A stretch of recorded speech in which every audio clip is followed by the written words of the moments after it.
This is Justice Voices, eye-opening stories and commentary about justice, healing, and safer communities.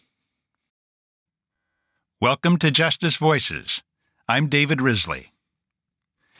As we approach Christmas 2022, this seems like a good time to reflect on justice, what it is and what it is not, and about how our current approach to criminal justice squares, or doesn't square, with the teachings of Jesus, whose birth we celebrate at Christmas. Most people think justice means giving wrongdoers the punishment they deserve. But there are at least two huge problems with that view. First, since when did anyone other than God know enough about why people do what they do to sit in judgment about what they deserve? Second, since when did doing deliberate harm to a captive become an act of righteousness? In the spirit of Christmas, speaking as a Christian, I will add a third. In his Sermon on the Mount, Jesus taught that we should rise above a spirit of retaliation, of retribution for wrongs, that judgment of what people deserve should be left to God, and that we should love and treat wrongdoers as we would want to be treated ourselves. The Golden Rule. When I was a kid and tried to justify punching a younger brother on the arm by saying, "He hit me first," my parents' reply was always, "Two wrongs don't make a right." They were right. Two wrongs don't make a right, even when done to strike back at someone to get even for harm that person has done to us or another. In his Sermon on the Mount, Jesus also said, "Do not judge, so that you may not be judged. For the judgment you give will be the judgment you get." By that I believe he meant we should not presume to judge what people deserve, or what are their just deserts. On the contrary, he taught we are to love your enemies and pray for those who persecute you.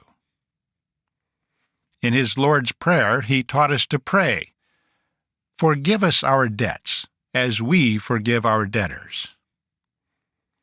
Then he added an explanation, "For if you forgive others their trespasses, your heavenly Father will also forgive you. But if you do not forgive others, neither will your Father forgive your trespasses." I will note here that forgiveness of a person who harms victims does not mean excusing either the harm or the offender. Forgiveness means letting go of a desire for revenge or retribution and moving forward with goodwill toward the offender. If we want to understand what justice is and is not in the eyes of God, we can find answers if we are willing to receive them in the Sermon on the Mount. At the very least, we learn that God's justice expressly forbids us to presume to make judgment about what wrongdoers deserve, much less to feel justified in the name of justice in returning harm for harm in the form of retribution. Two wrongs do not make a right, and no retribution can be made right by calling it justice. Some may protest that justice demands punishment. In the course of my career as a federal prosecutor, I heard many references in sentencing hearings to the so-called demands of justice. I have always wondered what that meant, since justice is not a person. Justice demands nothing. People do. So when Christians like me think of Christ suffering in his atonement to fully satisfy the demands of justice on sinners, in my mind, it seems Christ vicariously absorbed all the punishment people demand as justice in retribution for wrongs committed against them. As a result, he can fairly say to us, "Whatever your concept of justice may demand, I have paid the price. Your demands for justice have been fully satisfied in me and my atoning sacrifice. So now you have no remaining right to demand justice, because to demand anything more than the full demands of justice that I took upon myself would be unjust. So let go of your demand and even your desire for revenge, for retribution in the name of justice. And in acknowledgement that justice has been fully satisfied in me, forgive those who did you or others harm. Love one another, even your enemies.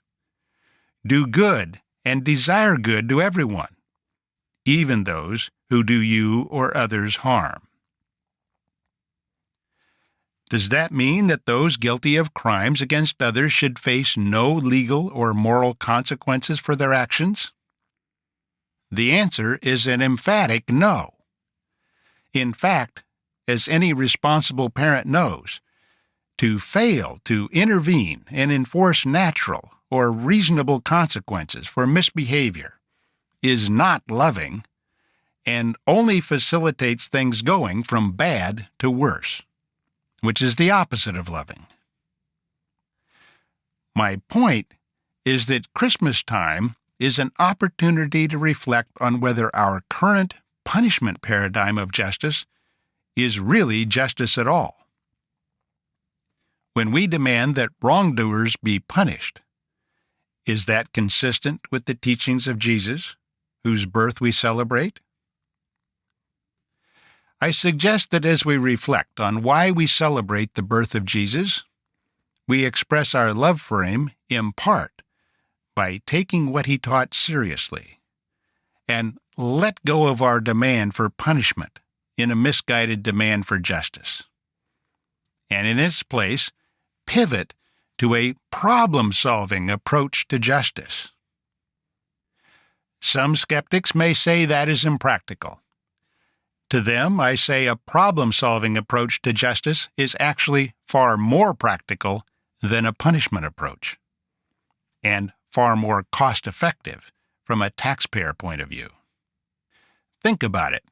If imprisonment as a form of punishment worked in reducing crime, then at our current world-leading rate of incarceration per capita in the United States, we should be living in an almost crime-free society. But we are not. Far from it. It is not getting tough on crime, to keep doing or even doubling down on the same failed things and expecting different results. No one in their right mind would say that continuing to adhere to an approach to criminal justice that breeds crime rather than reducing it is either rational or a responsible use of taxpayer money.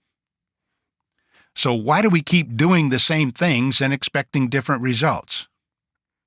There are better ways, exploring which is what this podcast is all about. But let us not attempt to justify a continued embrace of a justice means punishment approach to criminal justice on moral grounds, especially at Christmas time, when Jesus taught us a better way. Not just as an ideal, but as both a moral and practical imperative. Stay tuned, for example, for future episodes dealing with problem-solving, trauma-informed policing and approaches to criminal justice.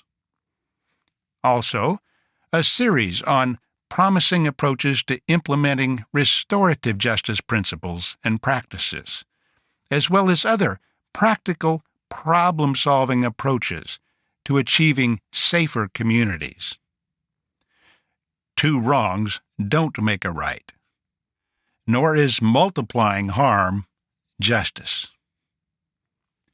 Maybe it's time to practice what we preach, regardless of religious belief, and live the Golden Rule, which is common to all major religions, and even is a value among secularists.